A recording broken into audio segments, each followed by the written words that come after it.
Lo primero, darles la bienvenida a la sede de la Fundación Pons. Es para nosotros, nuestra fundación que nos dedicamos al arte, la cultura y la innovación, pues es un verdadero lujo poder inaugurar hoy este ciclo de conferencias para hablar sobre el papel del arte en la sociedad contemporánea y poder hacerlo de la mano de la Fundación Ibercaja, de Madrid Foro Empresarial y de Circular Art Analytics. El objetivo de este programa es ofrecer una reflexión sobre la realidad del coleccionismo, el mecenazgo y el desarrollo de propuestas para generar sinergias entre el mundo del arte y la empresa. Y, bueno, gracias a tener hoy aquí relevantes personalidades que van a compartir con nosotros los diferentes temas que vamos a ver en estas 3 mesas que vamos a organizar en las jornadas. Quiero especialmente dar las gracias a Guillermo Fornes. Guillermo Fornes, él es artista, empresario.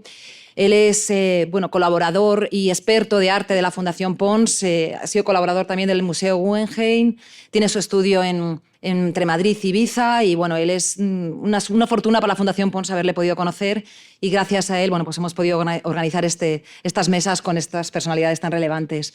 Quiero dar las gracias también a Fernando Rodríguez Lafuente, que va a ser el moderador de las mesas. Fernando Rodríguez Lafuente es profesor, crítico literario, cinematográfico y gestor cultural español. Fue subdirector del ABC y director del ABC Cultural y fue también director del Instituto Cervantes. Fernando, muchísimas gracias. Además, él es el coordinador de la Mesa de Cultura de Madrid Foro Empresarial, con quien podemos organizar este ciclo de conferencias. Bueno, en la primera mesa vamos a hablar hoy sobre los nuevos retos, los NFTs, blockchain y digitalización. Vamos a reflexionar sobre la función que cumple el arte dentro de la tecnología y los nuevos mercados relacionados con ello.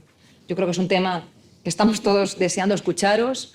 Es un tema complejo, difícil y bueno, yo creo que de verdad muchas gracias a todos los que habéis venido y habéis tenido interés en este tema. Anunciaros que la segunda mesa redonda se celebrará el día 1 de junio y tratará sobre el arte y el mecenazgo.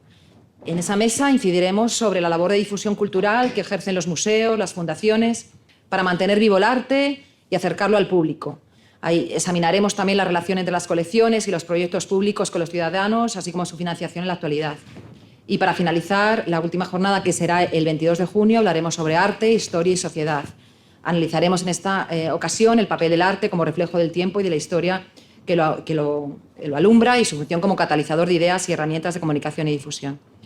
Bueno, yo le voy a dar la palabra a Íñigo Aguirre, jefe del área territorial de Madrid. Muchísimas gracias de verdad a la Fundación Ibercaja. Estamos encantadísimos de poder compartir estas actividades culturales con vosotros.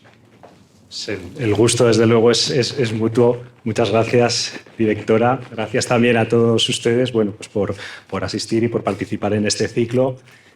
Como responsable de Fundación Ibercaja en Madrid, es para mí una satisfacción poder impulsar este ciclo de debate, de encuentro, ¿no?, entre el mundo del arte y del mecenazgo y el mundo de los negocios y de la actividad empresarial, ¿no? Como ha mencionado María Jesús, se trata de un ciclo organizado junto con Fundación Pons en esta su casa y que cuenta también con la colaboración de Circular Art Analytics y de Madrid Foro Empresarial. Muchísimas gracias también a todos ellos porque juntos hemos podido hacerlo realidad. La primera de estas mesas redondas que comienza ahora es quizá la más candente, yo diría, ¿no?, a tenor de las informaciones que van apareciendo periódicamente en los medios sobre criptomonedas, arte NFT, inteligencia artificial, etcétera. De manera que estoy seguro de que tanto don Fernando de la Fuente, nuestro moderador, como sus invitados nos van a abrir los ojos y aclarar muchos de estos conceptos. Y por mi parte, simplemente invitarles, si no nos conocen, en profundidad, a que descubran todas las iniciativas de Fundación Ibercaja en el ámbito de la cultura, de la movilidad, de la empresa y de la formación, que son muchas. Tienen información de todas ellas en nuestra web y en nuestras redes sociales, donde iremos subiendo también el contenido de este ciclo. Y sin más, muchas gracias de nuevo y bienvenidos.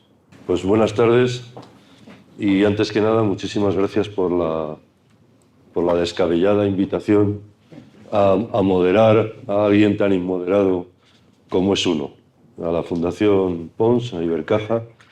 Y en serio, muchísimas gracias. Pero lo que sí da gusto, Íñigo, es escuchar y participar en un acto donde hay un patrocinio de un banco que muestra una sensibilidad muy de agradecer en estos tiempos tan sombríos, ¿no?, para todo esto. Y como muy bien has has señalado, este asunto que vamos a tratar hoy, que comienzan esta serie de 3 mesas redondas, es lo más candente. Pero yo creo que, como bien decías, es lo más candente porque ninguno tenemos ni idea de que es tan candente que nos está ardiendo, vamos, o sea, porque no tenemos ni idea desde una modesta impresión, la mayoría no lo entendemos. Por lo tanto, doblemente importante la mesa redonda de esta tarde, porque además la Fundación Pons ha logrado, leyendo los currícula de los participantes, una representación, yo creo que muy relevante de acercarnos a los nuevos retos, porque si hay un nuevo reto, efectivamente es el de esta tarde, cuando además incluso ya se está hablando del arte digital con firma, que es un asunto prácticamente de este momento, ¿no? Y los nuevos retos tecnológicos relativos a la digitalización, al blockchain y a los mercados de NFTs, ¿no? Yo tengo el orden que, si os parece, a los que estamos aquí, voy a seguir de acuerdo a los ponentes, y lo que os pediría, si es posible, porque ya sabéis que en España y en estos tiempos, cuando le dan la palabra a alguien no la suelta ni Dios, o sea que seamos breves en esa primera, digamos, presentación o puesta en cuestión desde la perspectiva de cada uno, y después lo que podemos es abrir no un debate, que es una ordinariedad, sino, y parece de tertulia de televisión, y que además ya sabemos en las tertulias que todos sabemos lo que van a decir según quiénes son, entonces muy aburrido, sino una conversación amable, como es este lugar que nos acoge hoy, sobre los asuntos que vayan surgiendo al hilo de las intervenciones de cada uno, si os parece bien, e incluso, como aquí somos muy democráticos, abrimos después un turno de preguntas o de comentarios o de intervenciones a todos los que nos acompañáis esta tarde, que también quiero reiterar el agradecimiento, ¿no? Porque con una tardecita como la que hace hoy, salir de casa tiene un mérito verdaderamente extraordinario, si además en casa tienes aire acondicionado. Si no lo tienes, sí, porque aquí se está bien, pero en fin. Bueno, pues vamos a empezar ya para no más. Le doy la palabra primero a Carlos Kuczkowski, ¿no? Fundador nada menos que de K-Centroid, para, si te parece, desde tu perspectiva, enfocar el asunto. Y qué temas o qué asuntos podrían ser precisamente los que nos pueden interesar a los legos en el asunto, y cuál es el estado de la cuestión, que es prácticamente la razón y sentido de estas mesas redondas según los asuntos que vamos a ir tratando a lo largo de las 3 convocatorias. Y muchas gracias. Me permito, en nombre de Ibercaja y de la Fundación Pons y de este gran hacedor que es Guillermo, de que estés aquí. Muchas gracias. Muchísimas gracias. Primero, enhorabuena por la organización, Guillermo, Fundación Ibercaja y Fundación Pons, por organizarlo y hacerlo posible. Es un privilegio y un placer estar en esta mesa compartiendo. Y lo primero, como tú bien has dicho, lo interesante es que nadie sabe nada o nadie tiene ni idea. Entonces, para mí, aplicando mucho la curiosidad y el método científico, es experimentar, investigar y plantear hipótesis, ¿no? Entonces, para mí las hipótesis que me parecen muy interesantes es cómo la evolución de la tecnología, en este caso, que es el área donde tengo más conocimiento, expertise, está permitiendo cosas que el ser humano ya hacía, que al final era un modelo económico que no deja de ser un modelo de relación social. En esa parte, en los últimos años, cuando la gente lleva hablando años de blockchain, cripto, Web3, a mí me gusta mucho separarlos, hace años estaba la frase o el triángulo, aparte del trilema, muy típico, que había mucha gente que estaba viniendo de la economía a la tecnología, de las finanzas a la tecnología, a las plataformas, y que lo bonito de entender la teoría de juegos y los incentivos que hay detrás de sistemas como Bitcoin, Ethereum u otros, es esa unión, ¿no?, de economía, tecnología, personas, plataformas, intercambio de valor, y cómo de un segmento a otro la gente viene con curiosidad a entender la tecnología, los tecnólogos a la economía, las finanzas. Cuando empecé a hablar con Guillermo, y luego el placer también con Verónica y más gente, vi la necesidad de la cultura, que al final he escuchado también muchas veces con los que tengo la oportunidad de hablar, lo que valoro es lo que me parece importante, el propósito. En los últimos 20 años, y estamos hablando ahora, hemos tenido un cambio de modelo de valor espectacular, de la creación de valor. Comentaba también esta mañana cómo hemos pasado de los sistemas de creación monolínea, a fábricas de coches, a plataformas digitales. Y estoy seguro que ni Zuckerberg, ni Bezos, ni ninguno de los grandes líderes que han creado los actores digitales empezaron queriendo crear las externalidades negativas que crean. Entonces, en esta siguiente evolución de plataformas digitales, una de las, como decíamos, que el valor está embebido ahora mismo en Internet del valor, Internet de la identidad, la revolución de los últimos 20 meses con los NFTs, me parece espectacular porque ha metido la cultura y el arte en esa nueva gestión de valor, colaboración. Entonces, para mí, una de las hipótesis o preguntas sería cómo unir las finanzas y el arte y cómo el arte se embebe en la relación diaria de las plataformas digitales de las personas. Pues me parece espléndido para empezar. Y además, has citado una cosa que la pandemia ha rescatado, ¿no? Y es, curiosamente, después de la pandemia no, porque seguimos en ella, pero después de los confinamientos, la venta de libros ha disparado. Y lo más curioso es que no ha hecho falta más confinamientos, cosa que agradecemos, porque la venta de libros ha seguido disparada.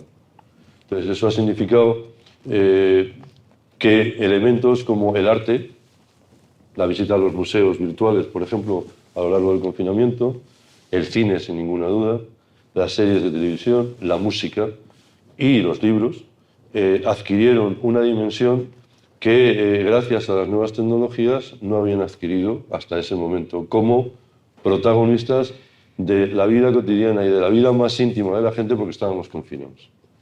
Y eso tiene un revulsivo, como tú bien señalas ahora, de la cuestión financiera arte, que nos plantea otro interrogante que podemos ir abriendo, supongo que a lo largo de las tres convocatorias, que es que esto del arte y de la cultura no es cosa solo del Estado. Esto no es como vi una vez una pintada en Galicia, maravillosa por otra parte, que ponía los impuestos que los pague el Estado. Estos somos todos. Entonces, y el arte ya no es el arte de la subvención, sino que es otra cosa. Y se ha multiplicado. Muchísimo. Vamos, luego ya empezamos. Miguel Ángel Domínguez es presidente de Alastria. Así que, Miguel Ángel, tienes la palabra. Pues muchísimas gracias a todos por la invitación. Gracias, Guillermo. Gracias a la Fundación Pons, a Iber Caja. Muchísimas gracias a todos los asistentes por estar aquí. Y a mí me toca la parte de centrar. ¿Y esto de blockchain qué es? Eso. Esa es la pregunta que mi mujer me dice muchas noches. Bueno, tu mujer y yo también, son los dos. Cuando Ya somos dos. me oye hablar, porque tengo el honor de tener dos miembros de la Junta Directiva de Alastria aquí a mi derecha, a Verónica y a Pedro, que son miembros activos también de Alastria. Alastria, no sé si lo sabéis, Cuéntanos. es una asociación que las grandes empresas del IBEX 35 vieron hace más de 5 años que algo estaba pasando. ¿Qué está ocurriendo? Y se unieron Banco Santander, BBVA, La Caixa, en aquel momento Bankia, y un montón de empresas grandes, Telefónica, Repsol, Mafre, muchísimas grandes empresas dijeron, uy, no sé lo que ocurre, pero algo está pasando en el mundo. Entonces se unieron y crearon una asociación sin ánimo de lucro para entender la tecnología, para crear una industria. Y nosotros somos miembros de la Alastria 3.0, que es la evolución de Alastria en la que queremos resolver problemas del mundo real, resolver los problemas de la gente, que entiendan lo que son las criptomonedas, que entiendan lo que le pueden ayudar a hacer, que entiendan lo que es un NFT. Y bueno, esto me lleva a la pregunta cuando hablo con ellos, cuando hablo con Carlos o con Luis, y me dice mi mujer, ¿pero qué blockchain? No os enteráis ni vosotros. Entonces, yo decidí intentar simplificarlo para que mi padre lo entendiese. Y cuando me dicen, ¿pero eso del blockchain qué es? Yo digo, mira, una cosa muy de España. ¿Os acordáis cuando hace muchos años dijeron, no, si en España somos muy innovadores? Había un palito, había un caramelo, lo unimos y le llamamos chupa chups. ¿Os acordáis? Pues eso es blockchain. Son tecnologías que ya existían, La firma electrónica, el peer-to-peer, las copias de seguridad distribuidas, se unen y crean efectos mágicos. Es lo mismo que pasó con el chupa-chups, ni más ni menos. No os agobiéis. Es una cosa mejor, tecnológicamente, que va a crear cambios. Lo que tenemos que hacer es aprovecharlos. Porque gracias sobre todo a gente como Carlos, que fue de los fundadores originales, Carlos, a título personal, con su DNI, fue de los fundadores de Alastria. Eso tiene mucho mérito. Porque las grandes empresas del IBEX lo pueden hacer, pero él puso su DNI, su tiempo, su esfuerzo para crearlo. Entonces, ahora estamos en esa evolución de vamos a crear una industria.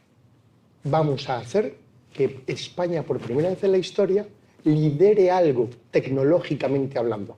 España es un país muy consumidor de tecnología de otros. Decimos, no, bueno, somos muy avanzados, pero consumimos tecnología de las grandes Big Tech estadounidenses, consumimos drones de China, pero crear tecnología es algo que no hemos hecho. Entonces, desde Alastria nos hemos puesto el propósito de vamos a crear la tecnología desde aquí y a exportarla. Entonces, es un poco nuestro momento actual. Vale, luego entraremos en materias relativas a la convocatoria también. Como sabéis, este es un mundo que cambia constantemente, pero lo que no sabíamos es que desde el momento en que convocamos esto a esta tarde, también iban a cambiar los cargos de los que venían. Y este ha sido uno de los casos, creo, de Verónica Cebrián, que la habíamos convocado con un cargo y que ahora supongo y espero que sea un cargo todavía mejor que el que tenía, que no era nada malo, por cierto, todo hay que decirlo. Pero Verónica Cebrián es responsable global de aproximación comercial y nuevos negocios para empresas en Telefónica. Esto es muy serio, así que Verónica... Bueno, es más serio de lo que parece, en realidad. Sí, Creo que eso. lo que da es mucho trabajo y muchas horas de dolores de cabeza. Bueno, me sumo al agradecimiento de mis compañeros de mesa, Guillermo, además que tenía muchas ganas de conocerte presencialmente, de la Fundación Pons y Ibercaja.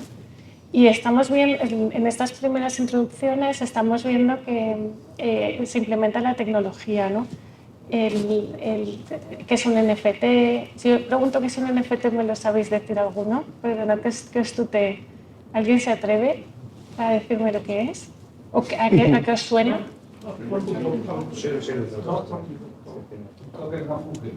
Ese es el nombre, muy bien, el nombre completo, pero ¿alguien sabe, tiene algunas, le sugiere qué puede ser?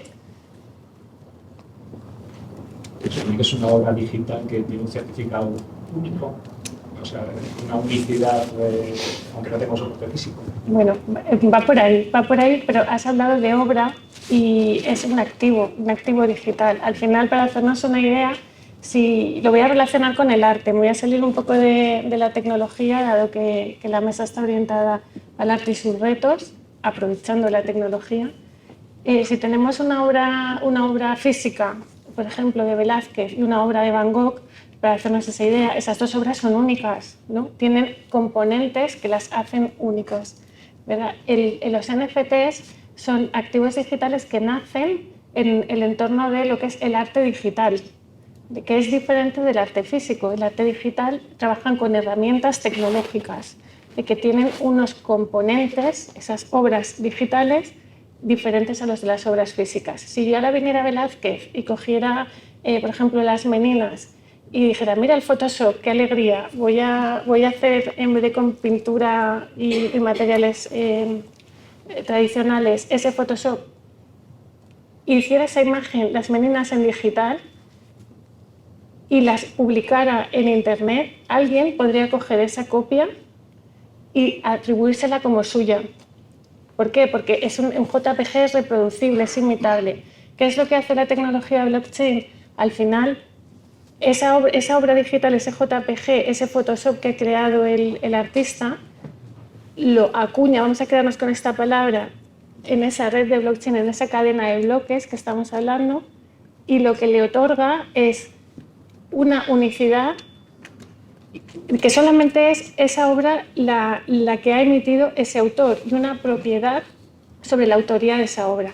Esa es la diferencia con ese JPG que pueden emitir, y aquí introduzco otra de las variantes, que es el tema de las copias, ¿no? ¿Qué pasa con esos NFTs que emiten artistas y se copian, ¿no? Entonces tendríamos unas meninas digitales acuñadas en una red blockchain que sería esa obra digital de Velázquez de la que estamos hablando. Y ahora, eso lo tenemos que comercializar, ¿no? Ya tenemos la obra digital, la tenemos acuñada y tenemos que ponerla en algún sitio. En el arte tradicional sería pues, o la galería Sí. o las exposiciones, ¿no? por ir haciendo el símil con la cadena de valor. Y va a un marketplace, que son estos marketplaces que se oyen, estas plataformas donde se comercializan estos activos, que ahí tenemos activos de todo tipo, o sea, no solo de arte, que ese es otro de los temas que también se introducen en el mundo del arte, ¿no? ¿Dónde están las colecciones de arte de esos activos? ¿En plataformas ad hoc que curan el arte o están en plataformas donde esos activos son cualquier cosa? Que también eso es complicado. Y se introduce un concepto muy interesante para mí, que es que la cadena de valor del arte tradicional añade un elemento nuevo y una suma a esa cadena de valor, que es ese comercio, esos NFTs, esos activos digitales que se van a comercializar. Yo espero haberlo hecho entendible y que esto que es tan difícil y que a todos nos cuesta tanto, pues se pueda seguir con facilidad. Muchas gracias. Ya entrabas prácticamente, así como se dice en lenguaje taurino, en corto y por derecho al asunto. A mí me ¿no? gusta mucho Al también. asunto. Bueno, hay una cuestión que tenemos que recordar y es que esto de las modificaciones de los cuadros ha existido siempre. Lo que pasa es que se modificaba sobre el cuadro. Es decir, podéis encontrar, el otro día estaba en una visita privada en el Prado y, claro, te enseñan el cuadro que hay debajo del cuadro que el otro había pintado. Claro, con lo que tú estás comentando, tendríamos dos cuadros dentro del cuadro que se podrían ver, ¿no? Y eso te lleva a otra cuestión importante, que es, yo creo que es el asunto cenital que se va a plantear en las próximas décadas, o que ya se está planteando y que tú has adelantado muy bien, que es toda la cuestión de un asunto clave desde los griegos, que es el aura de la obra de arte. Para decirlo en otros términos, en términos de Goethe, cuando uno viaja y la frase que dice, yo estuve allí. Es decir, no tengo una foto, no, yo estuve allí, ¿no? Y el aura de la obra de arte es que era única, es decir, que no había dos. Y en ese sentido yo creo que es el asunto central que estamos debatiendo, ¿no? Y si hay dos, digitales o como quieras, entramos en otro valor que ya se ha adelantado también, que era, lo adelantaba Miguel Ángel, que es la cuestión financiera, ¿no? Es decir, si hay dos no vale como uno. Y si hay 1000 tampoco. Pueden valer mucho. Pero bueno, no vamos a adelantar, porque esta es la cuestión, como veis, que estamos entrando en ello y yo lo agradezco muchísimo, ¿no? Luis Garbía Vega es profesor de finanzas en ICAI y en ICADE y en la New York University. Luis, cuando quieras. Muchas gracias, Fernando. Qué maravilla. No, joder, yo estoy alucinado. Y además es un estado en el que estoy desde que salí de... Bueno, desde que empezamos con el confinamiento, ahora entro en detalles, pero he salido por aquella puerta y pensaba que estaba en un espacio luminoso y me encuentro en un espacio absolutamente cálido. El espacio luminoso era maravilloso y el cálido, dices, pues no puede ser mejor, todavía mejor, María José. María Jesús. Gracias. Gracias. Y luego ya, cuando piensas que no puede ser mejor, la guinda del pastel, Ibercaja financiando. No, o sea, me refiero, además te lo he comentado, digo, cuando voy a una sucursal de Ibercaja en otras facetas de mi vida, me siento bien. Y conozco a mucha gente de entidades financieras y no les puedo decir lo mismo. O sea, no, gracias por hacer esto posible, porque al final ya entro en harina, blockchain, o sea, soy de la junta directiva de Alastria, presidente, no me lo tengas muy en cuenta, pero lo que lo cambia todo es Internet. Llega una herramienta con la imprenta, llega la imprenta y se puede automatizar la transmisión del conocimiento. Hasta la imprenta, pues yo decía algo, pero pero eso tenían que llegar monjes y copiarlos. En cambio, con la imprenta, Lutero tiene unas ideas, las imprime, sus alumnos las imprimen, las traducen y las imprimen, y ya no le pueden quemar por hereje. O sea, no me voy a enrollar por ahí porque podríamos estar hablando horas. Al final lo que lo cambia todo es Internet. Internet permite que el conocimiento, lo que está pasando ahora, lo pueda ver cualquier persona en cualquier parte del mundo. Y eso, al final, es información. Hablábamos, Guillermo, que qué maravilla esto del lenguaje, que el lenguaje es comunicación. Y esto del lenguaje empezamos a hablar cuando estábamos ahí, éramos neandertales. Me estoy yendo muy para atrás, ahora voy rápido y empezamos a hablar... Todo tuyo. No, porque el lenguaje es fundamental. Empezamos a escribir y aparece la memoria, aparece la historia. Y al final, con esto de Internet, lo del lenguaje se trastoca. Dicho todo eso, es para decir que si a Ford le hubieran... O sea, Ford dijo, si a mis clientes les hubieran preguntado qué querían, mis clientes, Ford, el del coche, hubiera dicho, quiero caballos más rápido. O sea, me refiero, no tengo ni idea hacia dónde vamos y ya voy a lo mío. Soy profe de mercados financieros, pero que cada vez, o sea, en el mundo industrial me subía a un sitio y hablaba, ¿no? Y los alumnos no sabían lo que iba a decir y ahí tomaban nota. Ahora voy a hablar y los alumnos saben más cosas que yo. O sea, voy a hablar y realmente te preguntas, ¿y yo para qué sirvo? ¿Y lo del arte para qué sirve? Y luego les preguntas a ellos, os pregunto a vosotros, ¿el arte para qué sirve? Y te das cuenta de que es maravilloso, porque mis alumnos jóvenes tienen mucha más información de lo que yo creía que se puede tener. Y prendes la mecha y cuando te quieres dar cuenta, yo me lo he pasado fenomenal, no he hecho nada. Mis alumnos, entre ellos, se lo montan, te hablan de criptomonedas. Luego, por ejemplo, la semana pasada, pues se vinieron arriba, se han dado un golpetazo tremendo. Yo me siento bien porque les digo, a ver, lo de la calma está bien, tengo 3 años por delante que os puedo seguir explicando cosas, pero fundamental es ese punto de transformación. Y ya acabo muy rápido con el coronavirus, salí del armario. Salí del armario y antes del coronavirus, pues yo hablaba de economía diciendo lo de la inflación, que es importante. Después ya, a ver, lo de la inflación es industrial. Lo de la inflación es lenguaje técnico, ¿eh? Lo uso en clase, si me lo ponen en el examen no se lo pongo bien, pero lo de la inflación es una mierda. Y además, si somos artistas, se puede decir mierda, ¿no? Sí. ABC... Con lo que estamos oyendo en España hoy, puedes decir lo que te da. Perfecto. O sea, lo de la inflación es una mierda. El elemento central y más importante de la economía, y lo digo así en clase porque he salido del armario y lo tengo clarísimo y no me escondo, es la persona. Es el cuidado. O sea, la inflación... Que no, la persona. Y tenemos que poner a la persona en el sitio que se merece, que con los griegos estaba en el medio. La polis era algo entendible. Debemos de poner o volver a poner a la persona en el sitio donde tiene que estar. Salí del armario y el elemento central de la economía es el cuidado. Nos tenemos que cuidar unos a otros y ya. Fernando. No, lo has puesto muy bien porque, muy brevemente, primero, hemos vivido, hay una maldición china, es maldición, no es refrán, que dice, ojalá vivas tiempos interesantes. Las guerras son muy interesantes para no vivirlas. Las crisis son fascinantes para estudiarlas, pero no para vivirlas. Y nosotros, en apenas 2 décadas del siglo, preparamos un número en Revista de Occidente que coordinó el profesor Juan Luis Suárez, que está en la Universidad de Ontario y es uno de los mayores expertos mundiales en humanidades digitales. Ahora ya hay doctorados. Y él me planteó 3 momentos a lo que llamamos el futuro de la confianza. Lo que tú mismo estás diciendo, la clave es la confianza. Absoluta. Pero a lo largo de 2 décadas hemos tenido, hasta ahora, 3 crisis de confianza. Y además en aspectos esenciales de la vida cotidiana de cada uno. No en aspectos políticos generales, económicos, no.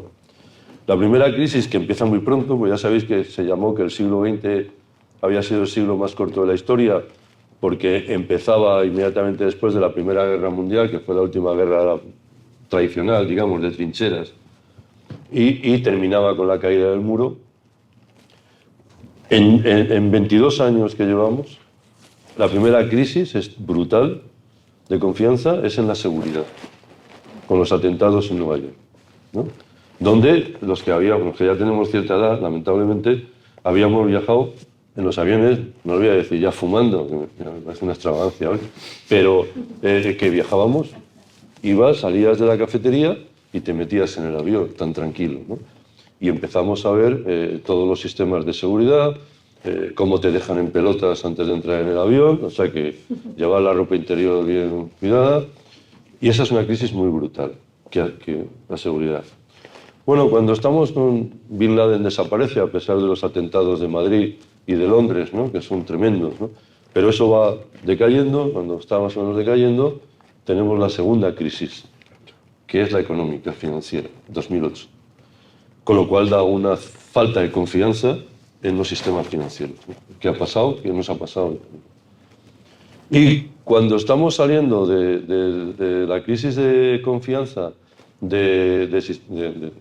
económica, estamos más o menos todos alegres y el dinero público fluye pensando, como dijo alguien, que el dinero público no es de nadie, brillante de todas formas, nos viene la pandemia, que es... ¿Y a qué afecta esa parte? Una nos ha afectado la seguridad, y ya no somos los mismos, ¿eh? Otra nos ha afectado la economía, y algunos no siguen siendo los mismos. Pero es que la tercera nos afecta a un aspecto esencial, que es la sanidad, que es la pandemia, lo que no pensábamos que podía pasar, ¿no? Esas escenas del mundo entero, con las calles vacías y los museos desiertos, eran espeluznantes. O sea, lo hemos vivido y yo creo que se nos va a quedar para siempre. Pero cuando ya nos hemos comprado 20.000 mascarillas y nos hemos puesto 4 vacunas o 5, estábamos tan felices, ya estamos saliendo y tal, viene algo impensable, que un país invada a otro. Si esto es de Napoleón. Es decir, ¿esto es posible? Es decir, que lo que estás diciendo, y ahí en ese aspecto, ¿qué papel va a jugar en este escenario que estamos viviendo tan inquietante? ¿Qué papel puede jugar ese mundo que estamos relacionando del mundo financiero, el mundo de las nuevas tecnologías, y esto del arte, que en el fondo no es nada más y nada menos que un añadido a la vida, ¿no? Es decir, un impulso a la vida. Como Don Quijote, si tú vives en La Mancha, en un pueblo como puede vivir Don Quijote, Alonso Quijano, joder, ¿qué vas a hacer? Pues creerte que eres un caballero y así vives, porque si no te pegas un tiro. ¿Vale? Entonces, ese papel del arte con las nuevas tecnologías es lo que estamos tratando de desarrollar, vamos a desarrollar, espero ahora también con nosotros. Bueno, Pedro, te toca a ti cerrar este primer turno de intervenciones. Pedro Méndez de Vigo, estás en Cuatro Casas y llevas esa cosa tan curiosa de las Crypto Asset Technology y la Web 3. Pues nada, que Dios te bendiga. Y adelante, ¿eh? Muchas gracias por venir además también, ¿eh? Muchas gracias, Fernando. Efectivamente, gracias a todos los demás. Y a mí me gustaría extender el agradecimiento además al resto de los ponentes y a Fernando, que han hecho una labor titánica, que es la de resumir e hilar brevemente un tema digno de varias tesis doctorales, ¿no? Y que me van a permitir también coger prestado cada una de las cosas que han ido mencionando para hilarlas en torno a aquello donde creo que más puedo aportar, que es la regulación de los criptoactivos, la regulación de los NFTs. Es decir, qué estamos comprando en realidad cuando compramos un NFT y qué tenemos que tener en cuenta cuando lo hacemos, qué tenemos que mirar para que no nos encontremos con sorpresas una vez que lo hayamos adquirido. Y creo que Fernando comentaba una cosa que me ha parecido muy interesante, que es la crisis de confianza que se da en 2008 a raíz de la crisis económica. Esa crisis de confianza que al final crea también un conflicto, y al igual que en el arte, que surge también en situaciones de conflicto muchas veces, se da lo que decía Maquiavelo, que es que la virtud surge de la necesidad, y es cuando en gran medida se dan nuevas tecnologías que permiten crear los modelos económicos de los que hablaba Carlos y que a la vez aunan tecnología y economía para ir un paso más allá e intentar dar a las relaciones humanas, que es lo importante, ese contexto económico y tecnológico nuevo que se ha roto a raíz de la gran crisis económica en el mundo financiero, ¿no? Y es cuando surgen todas estas tecnologías a raíz de Bitcoin como primer caso de uso de tecnología blockchain. y se empieza a desarrollar lo que podemos denominar Web3, que es ese Internet que vemos en el horizonte como el Internet del futuro, ¿no? Entonces es un Internet que no sabemos lo que es. Entonces denominamos Web3 sin saber cuál es el contenido de esa Web3, pero que parece que una de las tecnologías que se va a conformar como un eje de ese Internet del futuro son las tecnologías de registro distribuido, blockchain.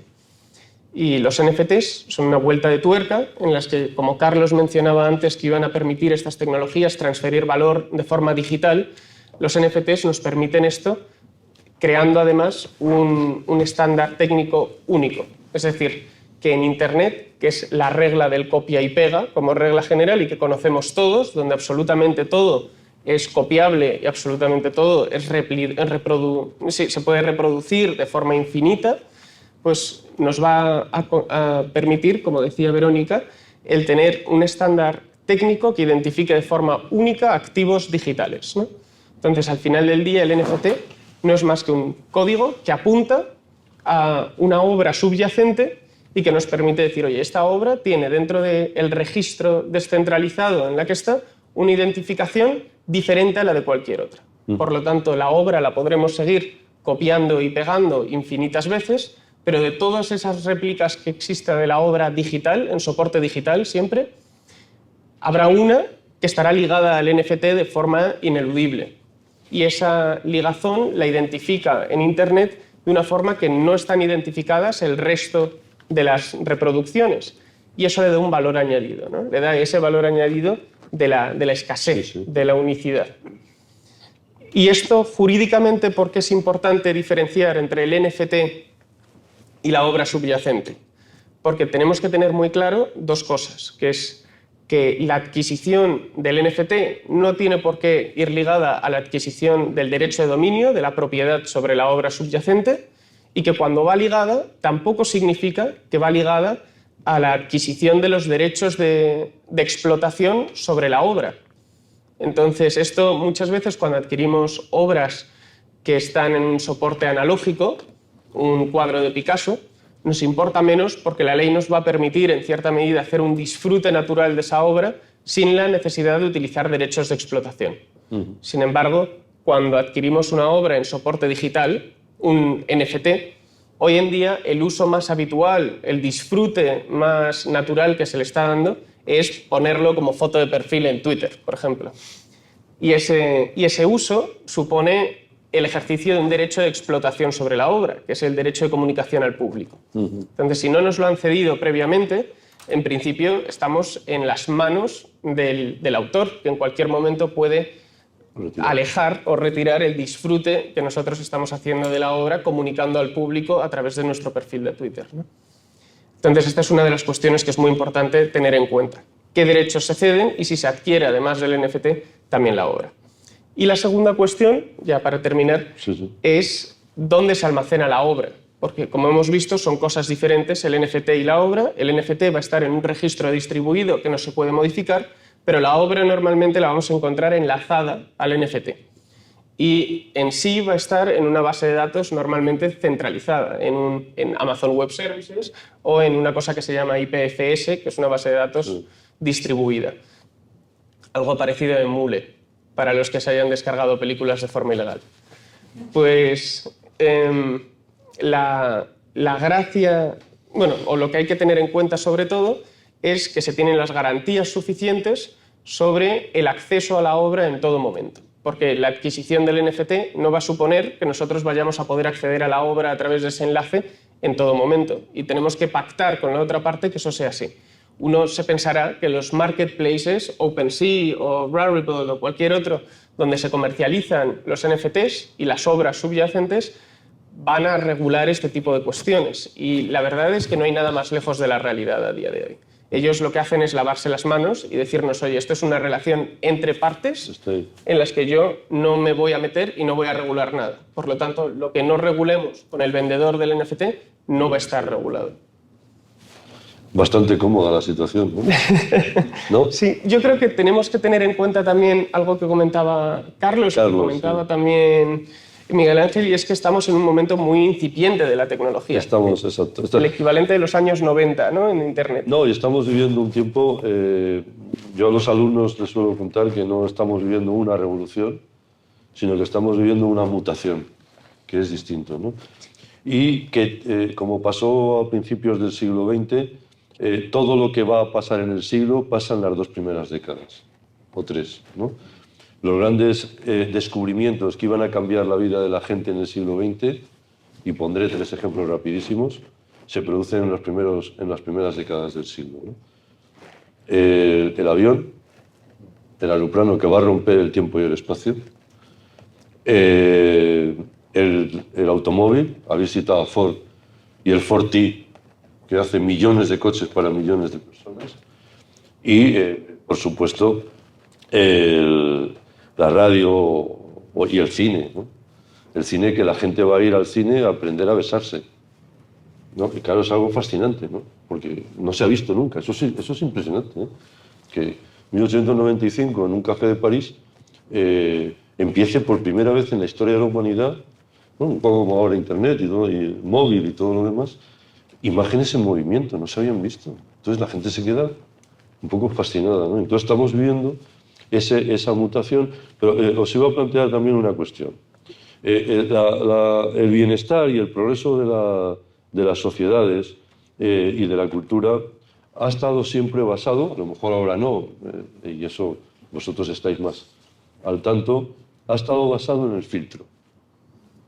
Internet en este momento es un contenedor. Los filtros son, la universidad es un filtro, o sea, te filtra bibliografía, te filtra conocimiento, no es una vastedad de conocimiento, te limita asignaturas, planes de estudio, es un filtro brutal, si queréis verlo así, pero es un filtro.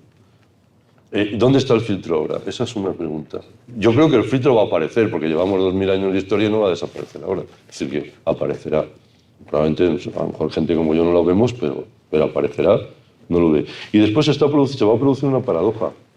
En la medida en que el libro, el book, ¿no?, y las obras de arte y otras, ¿no?, empiecen a multiplicarse, el libro en papel, como objeto, va a adquirir un valor extraordinario. Extraordinario. El cuadro único se va a disparar, ¿no? Es normal. Y lo cual produce una paradoja, y termino con una anécdota de una amiga mía, Isabel Fuente, la directora de CaixaForum, que me contaba cómo un día ve a su hijo, tendrá 7, 8 años o 9, con un amigo, y allí hurgando la casa y tal, habían descubierto un cassette. Y parece una película de Spielberg o de E.T., ¿no? Porque se ponen los dos con el cassette y dicen, mira qué fascinante. Tocan y se oye música. No, pero la gracia, estos que ya la tecnología la tienen, vamos, o sea, brutal, porque dicen, no, pero mira, y entonces se saca la música, y entonces si se saca no la oyes. Entonces, era una escena de película, ¿no?, en la que se están produciendo, insisto, bastantes paradojas. Yo os iba a hacer una pregunta ya, si queréis.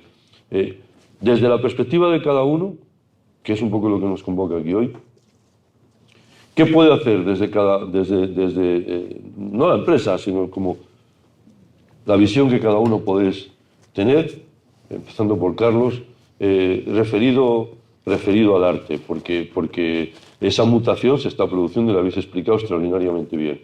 Pero desde tu punto de vista, ¿cómo se juega esto, Carlos? Bueno, lo primero, está divertidísimo el debate por la charla. Cuando comentabas varios puntos, cuando comentabas que estamos viviendo una mutación, que has descrito varios cambios, que yo, por poner controversia, diría que la segunda mitad del siglo XX tuvimos unos grandes cambios, que fue el proyecto Manhattan y el proyecto Apolo, energía, aparte de armas y capacidad de los siguientes 30 años de descubrimiento tecnológico que proporcionó el proyecto Apolo. Que el primer punto es que creo que más que una mutación estamos viendo un cambio de era. Entonces, describe estas 3 cosas, que es cambio en comunicación, cambio en energía, cambio en modelo de movilidad, y también falta cambio de orden social o modelo de organización, ¿no? Estamos viendo todos los puntos a la vez. Y lo más interesante, que hay muchos estudios sobre esto, cómo se está produciendo de manera exponencial el cambio, que es lo que ha permitido la tecnología, y ahora la tecnología digital, desde la época de la revolución industrial. Para mí, bueno, 2 apuntes. Cuando os comenta la parte de los filtros, uno de mis temas favoritos. ahora mismo llevamos con filtros desde la segunda era de Internet, lo que llaman Web 2.0. Sí. Los filtros es el algoritmo de Instagram, el algoritmo de Facebook, el algoritmo de Twitter, esos son los filtros. Y ahora mismo en el cuarto poder, los algoritmos que le dicen a los periodistas que el Flipball, qué artículo va a tener más, porque está siendo el filtro inverso, el filtro el que publica, ¿no?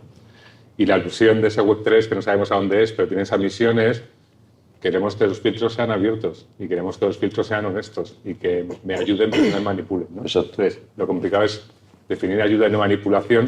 Siempre hay una fina línea que la gente piensa que su propósito le da permiso a manipular lo que considera, ¿no? Entonces va a ser la parte que está permitiendo para mí el arte, y aquí hago también una separación. Se ha descrito muy bien lo que es la tecnología, la digitalización de una obra digital. Pero para mí los NFTs abren otra cosa. Y lo primero que a mí me explicaron compañeros legales, que un NFT más que una obra es un activo no fungible. ¿Un? Activo no fungible, Sin duda. pero que se utilizaba antes, desde que el mundo es mundo, tenía cosas que intercambiaban con el mismo valor y cosas que tenían valor diferente que tenían que proceder a intercambiar, ¿no? Entonces, pueden ser arte o no pueden ser arte, que sea una discusión muy grande, que es arte, también muy interesante. Pero lo que se ha descrito antes todo el rato es, yo he digitalizado una obra de arte como un NFT, pero para mí un NFT, y aquí como ingeniero, es una nueva disciplina artística. Porque yo puedo hacer que la obra esté viva, que la obra la vote la gente, que la obra sea dinámica, esté conectada a datos, que sus dueños, que no sea solo una persona, sea un colectivo, decida cómo evoluciona la obra, qué artistas nuevos la evolucionan. Eso que decíamos, esa segunda pintura sobre la obra, y todo eso lo puedo trazar y ver. Entonces, para mí esa disciplina es una nueva disciplina. Perfecto. Muy bien explicado. Miguel Ángel. Ay, No me extraña. tengo tristeza y alegría. Tristeza porque me he acordado lo viejo que soy. Yo he estado en aviones con un ambientazo, había un humo en los aviones que he dicho, Dios mío, me acuerdo yo de eso. Me he descargado pelis de Napster, de Mule, de todo. He usado el cassette. Y ahora estamos aquí con Carlos aprendiendo NFTs. Entonces, a ver, todo esto es nuevo. Todo esto es nuevo. ¿Cuál es el filtro? La alfabetización. ¿La? Alfabetización. Bien. Sí, sí. Necesitamos que la gente pruebe y toque esto. Lo estaba pensando. Y yo. Me lo estabais diciendo. El filtro es, como dice el profesor Garbella, No, la alfabetización. la educación lo va a cambiar todo, cada vez todo va más rápido. Sí, sí. Para mí ese es el filtro. Totalmente de acuerdo. Los que no tengáis un wallet en vuestro móvil, descargároslo hoy. No pasa nada. Lo descargáis, no hace daño. ¿Vale? ¿Seguras? Que te compres. Bueno, bien, a ver, podéis comprar luego un mono por el que paguéis 15.000 euros y que mañana no valga nada. Miguel Ángel, pero puede haber un momento en el que digas, no, el que se descarga soy yo. Bien, bien, pero probadlo. Porque el que no lo ha probado es el que tiene el problema. ¿Os acordáis cuando alguien no sabía leer? Hace ya muchos años, ya es muy extraño. Pero todos, cuando éramos niños, hemos conocido a alguien, uy, pobrecito, no sabe leer.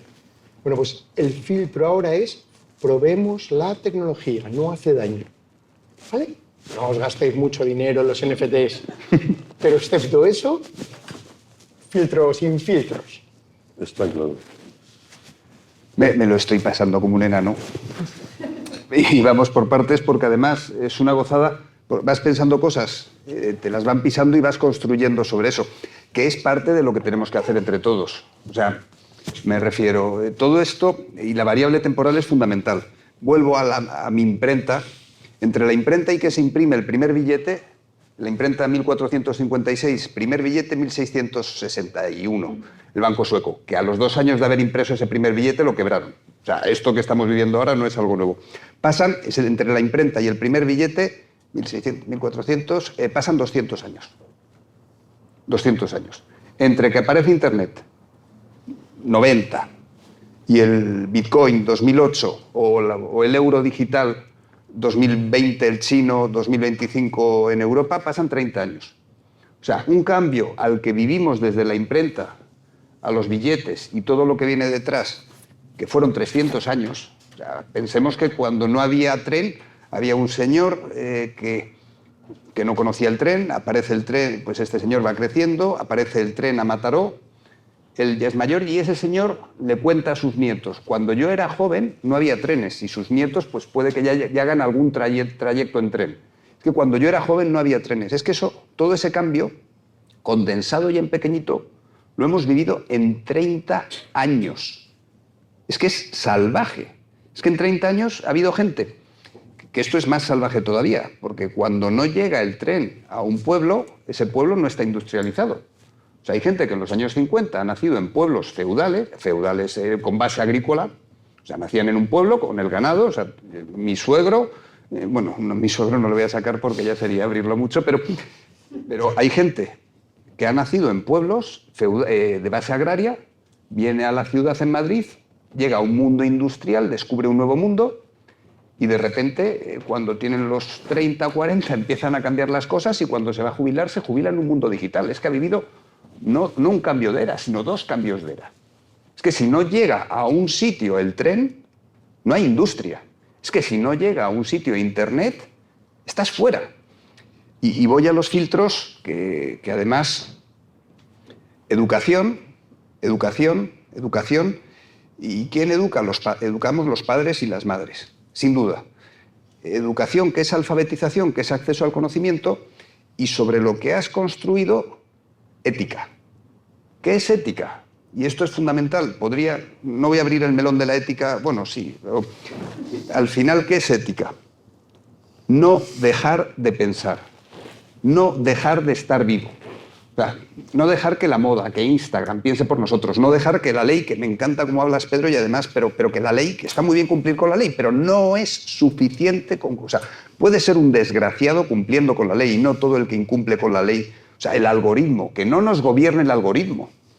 O sea, no dejar de pensar. ¿Cuál es el filtro? Pues el de siempre, Fernando. El de siempre. Eso creo yo. El de siempre. Esa parte que es fundamental cuando hablamos de la parte del arte, es que el arte es el que tiene que crear ese pensamiento crítico continuo y poner la guía de los valores. Es mi primera cosa en una cosa de arte, y quiero presumir más adelante. ¿Qué es el arte? Morirte de frío. O sea, perdonadme por decir esto aquí, es mi primera vez. O sea, a ver, el arte es el acceso a ese conocimiento, el arte es reírnos. O sea, yo si en clase no se ríen, tengo un problema. En cuanto os empezáis a reír, yo sé que emocionalmente habéis abierto ahí una ventanita en la cual puedo empezar a sembrar. Es que necesito que os riáis. Necesito ver que estáis vivos. Eso es arte. Sí, sí. Eso es arte, perdón. No, todo lo contrario. Que tengo un artista dentro que... Ya sé.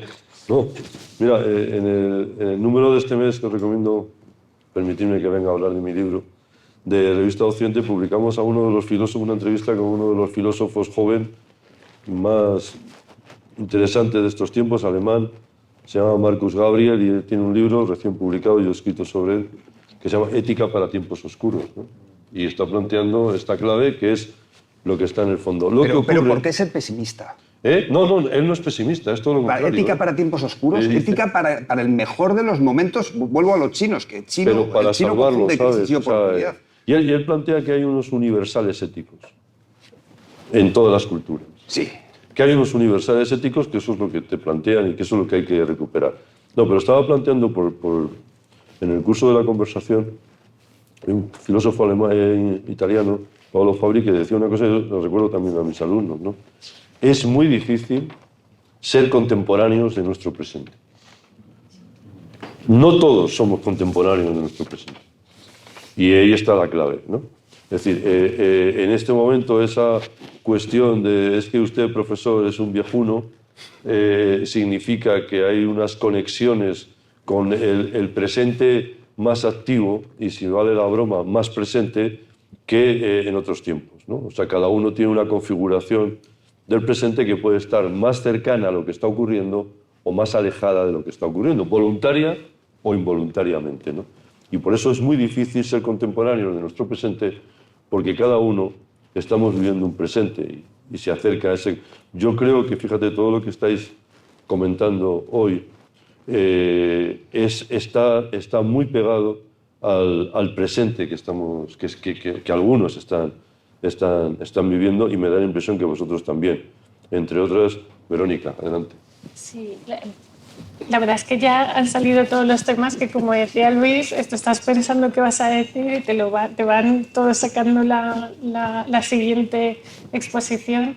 y tienes que construir, ¿no? Ya sabes que venimos a fastidiarnos, o sea Bueno. que entonces, adelante, por favor.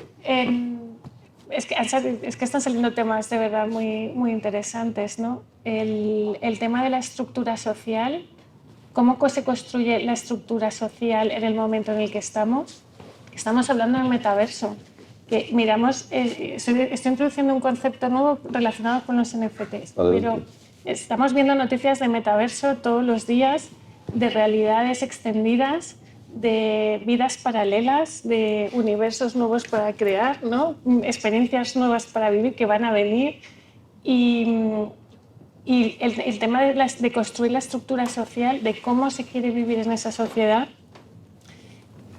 en esa nueva sociedad, es algo que ha pasado a lo largo de la historia, como bien ha salido aquí, pero hay grandes sociólogos como Niklas Luhmann, que el pobre hombre se murió sin 30 años antes de que se pudieran demostrar sus teorías, ¿no?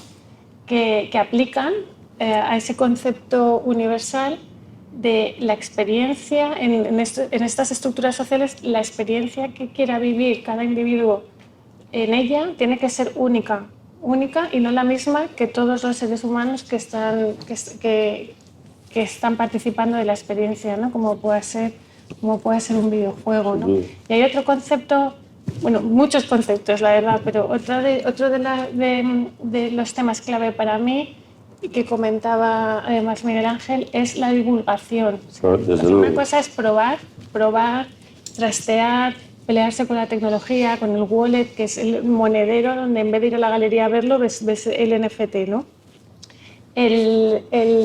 Una cosa es enfrentarte a ella y otra cosa es una responsabilidad tanto de la sociedad, de las instituciones y de las empresas de concienciar y enseñar, porque cada uno se va a enfrentar a adoptar esa nueva tecnología de una manera. Entonces creo que por ahí es por donde no sé si son los filtros, pero sí es la mejor manera de, como la tecnología está viviendo esa revolución exponencial de la que estamos hablando, no se produzca esa brecha, ¿no? Y otro dato que quería dar es, para que se hagáis una idea, es que el 70% de los compradores de NFT son o millennials o generación Z. Lógico. Porque son los nativos digitales de los que estamos comentando. Porque están familiarizados con un lenguaje. Es elemental, Watson, ¿no? Es decir, que no, hay una cuestión, los que ya tenemos demasiada edad y formamos parte del mobiliario, más que... Bueno. Porque vosotros sí tenéis una enorme responsabilidad, tenéis una en toda la cabeza, pero todos los que estáis aquí sentados, tenéis una enorme responsabilidad por culpa vuestra, por los conocimientos que tenéis tan precisos como estáis contando hoy del asunto, ¿no?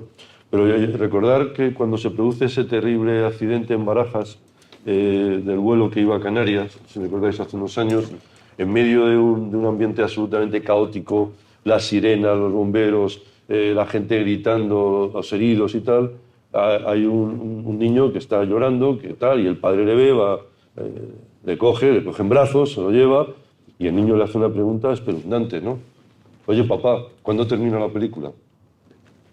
Es decir, aquí lo que estamos jugando es el concepto de realidad. Y esto ya es muy serio. Esto, hijo, no es una película. ¿Sabes? Y cuando se muere uno, se muere de verdad. No aparece en otra serie. Y claro, estamos dándole vueltas, yo creo, al mismo asunto, si os fijáis, a lo largo de toda la tarde. Venga, Pedro, termina tú. Con el advenimiento de Internet, una cosa que se dio y que constatamos todos fue el acceso generalizado a la información, ¿no? Y la tesis predominante en ese momento es que el acceso generalizado a la información crearía democracias más sanas y más informadas, ¿no? Sin embargo, claro, sin embargo, lo que hemos constatado con el tiempo es justo lo contrario, ¿no? Como en gran medida por los filtros que tenemos al acceso a la información, esa información ha hecho que el conocimiento que tengamos sobre la información sea menor que el que teníamos antes con menos información, ¿no?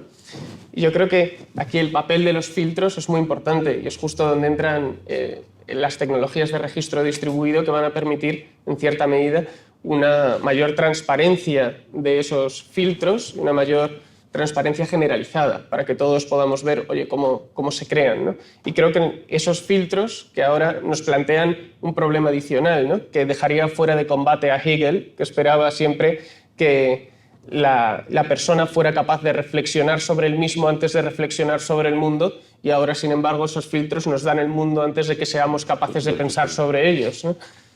Entonces, es decir, tenemos la necesidad de comprar una mesa de IKEA al ver el anuncio antes de saber que queremos o que tenemos un sitio para esa mesa en nuestro salón. Pero en cierta medida yo creo que... Está muy bien explicado, porque me recordaba el chiste, que no tiene ninguna gracia, del tipo que le llaman rápidamente desde la calle, que salga, que baje corriendo, que coja la bicicleta porque su madre se ha muerto. Y el tío baja desesperado, casi cayéndose por las escaleras, coge la bicicleta, y cuando coge la bicicleta se pega una leche monumental, y cuando está sangrando en el suelo dice, pero vamos a ver, si mi madre murió hace años y yo no sé montar en bicicleta, ¿no? Es decir, que lo que estás diciendo tú, que tenemos el concepto antes de la... Y es un poco por lo que se está hablando de estos años que podrían ser definidos también como los primeros años del siglo XX, como años de vértigo. Vivimos en un... Lo habéis dicho, tú lo has explicado muy bien, con esos procesos de 200 a 30 y tal. Es un vértigo en el que se está viviendo, que no es que sea Apocalipsis Now, es que es el que es. Y hay que jugar con estas cartas, ¿no? No tienes... Y va a ir a más. ¿Eh? Y va a ir a más. Y va a ir a más, y va a ir a más. A ver, vamos a ir a más. A ver, preguntas de ustedes. Ya saben que aquí pueden decir lo que quieran y que el único límite es el Código Penal. O sea, que no hay que ser de libertad. Nada, pero ya ven que nosotros podemos seguir hablando hasta mañana, ¿eh? O sea, ahí hay una pregunta. Si la diriges a alguien, díselo, y si no, que conteste quien quiera. Bueno, la dirijo en general. Como estamos hablando de arte y NFT, quería preguntaros un poco las diferencias que veis entre el comprador de arte tradicional y el comprador de arte NFTs. Y quien quiera puede contestar. Bueno, ya yo creo que Verónica ha dicho una, ¿no? Que es una diferencia generacional, ¿no? Sí, y además voy a hacer memoria, ¿vale? En el último informe sobre el mercado del arte de Art Basel de este año, hay un dato en cuanto a los coleccionistas de arte tradicional, en el cual evalúan los que son de alto valor, ¿vale? Distinguen los coleccionistas de alto valor del coleccionista medio. Y para que os hagáis una idea, se hace una encuesta todos los años y les preguntaban si habían comprado en 2021 NFTs y si estaban dispuestos a seguir comprando, ¿no? Y el 88% de los encuestados, imaginaos que son los multimillonarios que gastan en arte, pues estas barbaridades que vemos en las noticias, el 88% de ellos decían que sí que habían comprado NFT en 2021, y la media económica que se estaba barajando iba desde los 23.000 euros del importe medio mayor a los 9.000 euros. O sea, sí que tenían esta capacidad de inversión. Y para que tengáis también un dato del mercado del arte, en 2021 las ventas globales fueron del 17% respecto al mercado global, ¿no? El mercado tradicional. O sea, que es muy elevado. Con esta burbuja que se instala en finales de febrero, principios de marzo, con la subasta de la obra del artista Beeple, en Christie's, que ya la conocemos todos, que se vendió por 69 millones de dólares, que es donde nace la burbuja y donde se pone el foco en los NFTs. En 2020 el mercado de NFTs cerró, lo estoy diciendo de memoria, si me va a ir algún dato, perdonadme, en 250 millones de dólares, y en 2021 ha cerrado, según diferentes informes que analizan parámetros, no analizan con los mismos parámetros, en 23.000 millones o 17.000, para que veáis pero aún así, o sea, aunque hay diferencias según lo que analizan cada uno, para que veáis el crecimiento que ha tenido el mercado. Y ya respondiendo a tu pregunta en concreto, o sea, ¿cuál es la diferencia? Es que son coleccionistas diferentes. O sea, estás coleccionando cosas distintas en un mercado asentado con una cadena de valor desde el artista al marchante de arte, al agente de arte, al galerista, a las ferias, a lo que es el coleccionista, ¿no? O sea, dentro de toda esa cadena es un mercado constituido ya. Y ahora aparece un nuevo mercado que va a complementar, o sea, que no va a canibalizar, sino que va a complementar y que se va a instalar en esa cadena de valor. Entonces, el coleccionista de alto valor es un coleccionista de un rango de edad avanzado, con una estabilidad económica, y el coleccionista de NFTs es lo que os comentaba, o sea, va más orientado al que es nativo digital. El otro día estaba con que doy algunas clases con unas compañeras, voy a decir, estaban con TikTok, vamos, que es la herramienta natural de hoy en día, ¿no? Y hablando me decían, pero esto de los NFTs que te gustan tanto, que cuentas tú, y que si les pregunté yo, ¿no? Decídmelo vosotras, y me decían, esto es algo que tú inviertes y ganas muchas pelas, ¿no? Me decían, y es que tienen ya, o sea, ya están en tu edad, vamos, o sea, discúlpame, pero que ya es natural el hecho de que este es un mercado en el que van a ganar dinero como cualquier otro. Exacto. No, está bien. No, iba a comentar que decía Carlos, efectivamente, que esto que tendríamos que hablar de lo que el arte como el concepto, y al final, Carlos, el arte es lo que decide la gente que es arte, así de sencillo, ¿no? Porque cuando un tío se va a Nueva York y coloca un inodoro en un escaparate, que es Duchamp, pues aparece que eso es arte y da la vuelta a todo desde a partir de ese momento, ¿no? Esto pasa en los 60, claro, en Nueva York. y hoy ha pasado, estos días ha pasado otra cosa, que es un giro entre los coleccionistas, digamos, tradicionales de arte, y es que un artista, volviendo a lo que tú decías, de la segunda mitad del siglo XX, como es Andy Warhol, ha superado en la venta a cualquier otro anterior. Eso significa un cambio generacional evidente. O sea, es decir, hasta ahí había un top que está variando y que, como bien dice Luis, y tienes la palabra, está cambiando continuamente. Pero para responder a la pregunta hay que entender que el proceso de producción artística, gracias a los NFTs, cambia absolutamente.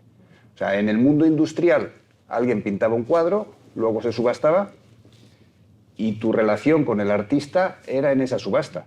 En cambio, ahora, por un lado, se democratiza el acceso a ese arte. Se democratiza en el sentido de que cualquiera puede acceder, cualquiera puede expresarse y hay un rango mucho mayor de gente con la que interactúas. Y luego tienes contacto con el artista antes, durante y después.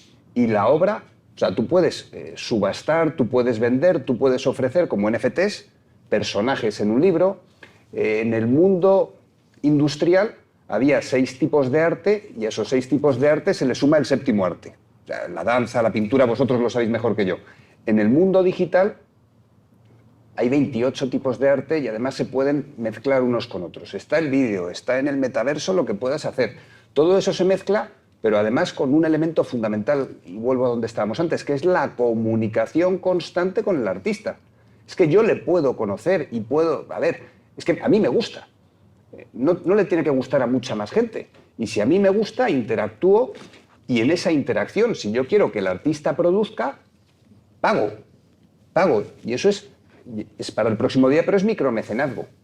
O sea, al final, ahí aparecen unas nuevas formas, no ya de consumo artístico para hacerte rico, sino de que, joder, es que soy un artista y necesito comer.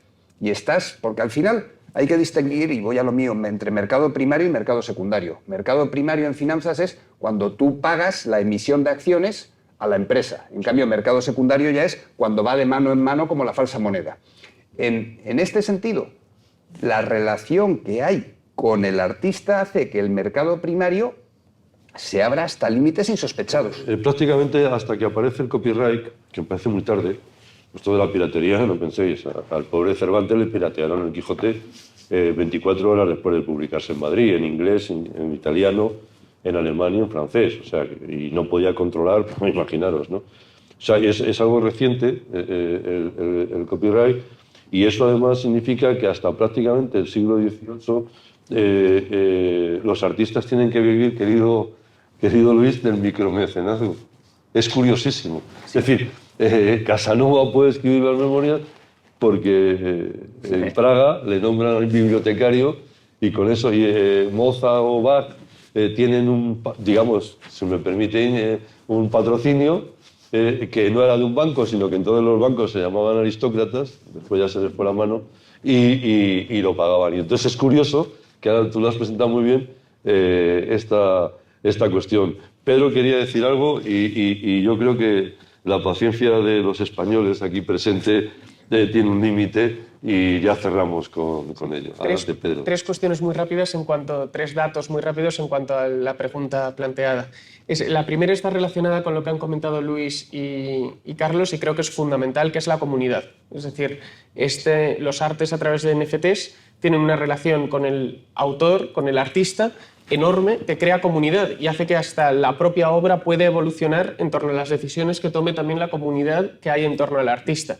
Beeple tenía una obra, por ejemplo, que los seguidores de Beeple le hicieron configurarla así, que dependiendo del resultado de las elecciones en Estados Unidos, la obra que se acuñaría como NFT sería una de Trump derrotado o una de Trump bailando y campante por haber ganado las elecciones. Y la venta se hizo antes de que fueran las elecciones, así que el comprador se la jugaba un poco. Este es uno de los conceptos. Y luego, otra cosa que estamos viendo en el despacho es un abismo cada vez mayor entre el coleccionista sofisticado y el no sofisticado. Hay unos coleccionistas muy sofisticados que todas las cuestiones legales que hemos comentado se las conocen y lo están aplicando en el mercado de los NFTs.